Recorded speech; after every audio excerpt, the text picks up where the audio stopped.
she is the grand dame of musical theatre and oozes charm, warmth and wisdom, so it should come as no surprise that when a king or queen need a confidant, then Elaine Paige has a starring role.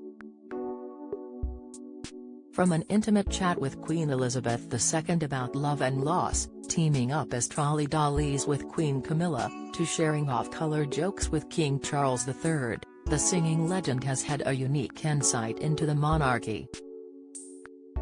After a relationship with the royal family that has spanned her 60-year career, she is now taking the lead in one of the king's coronation projects. Together with Queen Camilla, Elaine, Dame Judi Dench and Baker Nadia Hussain are encouraging members of the public to nominate unsung heroes for the Royal Voluntary Service Coronation Champions Awards 2023, which will celebrate volunteers across the country.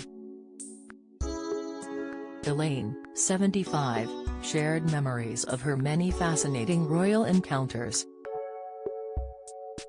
The Cat's star also told how she laid flowers for the Queen at Buckingham Palace soon after she died and praised Charles for his work since becoming king, while revealing his very naughty sense of humor. Elaine has starred in a raft of hit musicals, including Evita, Cats, and Chess, and landed chart success with songs such as Memory and I Know Him So Well. She has also released more than 20 albums and hosts a weekend radio 2 show. Asked about her relationship with Queen Camilla, the multi-award-winning singer and actress said, "She's the most down-to-earth woman with a great sense of humor. I went with her to Leicester General Hospital a couple of years ago, before the pandemic. She said to me, 'Well, Elaine, we're going to be trolley dollies today,' and so we were. We pushed this trolley together around various wards, and spoke to patients recovering from illness. There are no airs and graces about her. She's very matter of fact. She has a wonderful sense of humor and brings light to everything. She is easy to talk to, very communicative and easy to be around, very easy to get along with. She has worked so hard.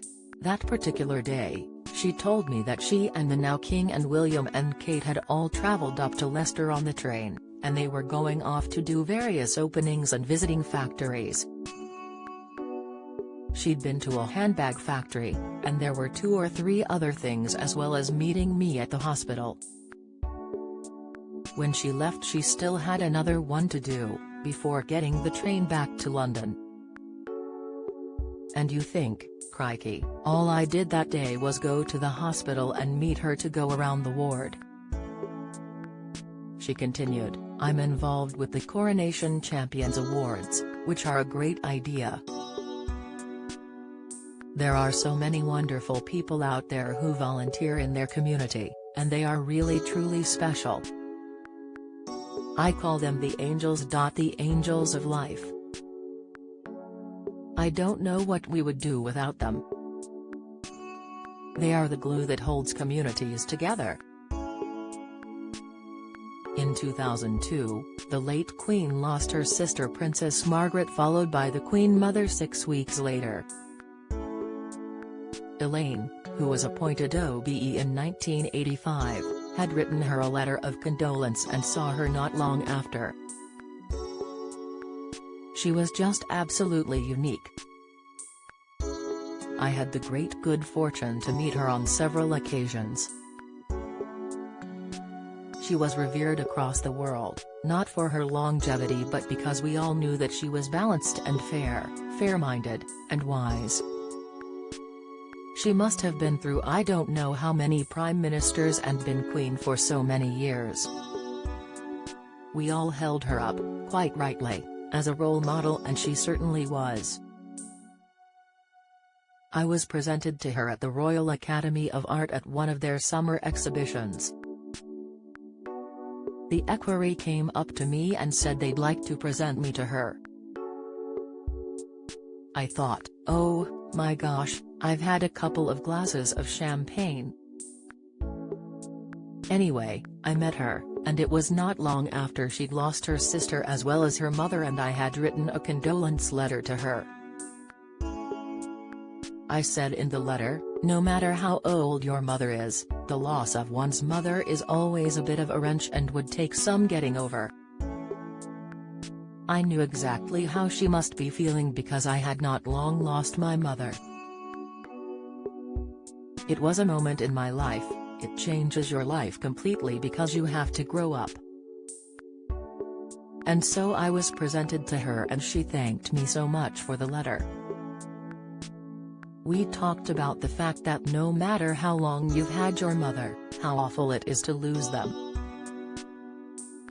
I was about to sing for the Queen Mother at Windsor Castle before she passed away, but it was postponed and cancelled. So there the Queen was, and I, standing in the summer exhibition, and she was apologizing to me for the fact that they had to postpone it. She said, I can assure you it's a postponement. We haven't cancelled it. I really want you to come and sing for the family, it will be wonderful. So we will be back in touch to reschedule. It was a real conversation. She had this wonderful way of connecting with you in a real way, even though she was the Queen. Elaine recalled, she was so tiny, she was the same height as me.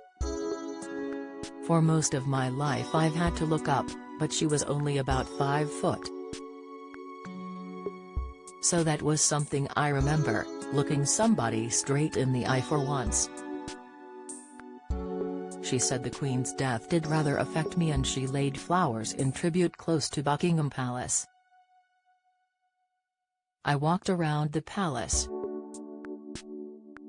I went to the park. I laid my flowers. There were mountains of flowers and that was so beautiful, all around different streets, beautifully laid out.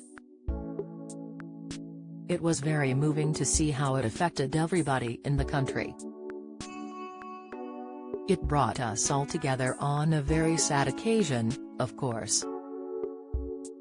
Elaine said she is impressed by the new king. To mark the coronation, thousands of organizations across the country are calling on volunteers to help out in their communities with the Big Help Out on May 8. Elaine said, it's a more inclusive way of kingship. He is doing a wonderful job in these early stages. He also has a very good sense of humor. That's probably why Charles and Camilla get on so well. He loves comedy and all those old radio shows, and he loves Joan Rivers. For an event at St. James's Palace, Joan Rivers was hosting the evening, and I joined him afterwards at his table. She was as blue could be, and every time she said anything a bit off the mark everybody would turn around and look at him first before they dared to laugh. And he was howling with laughter.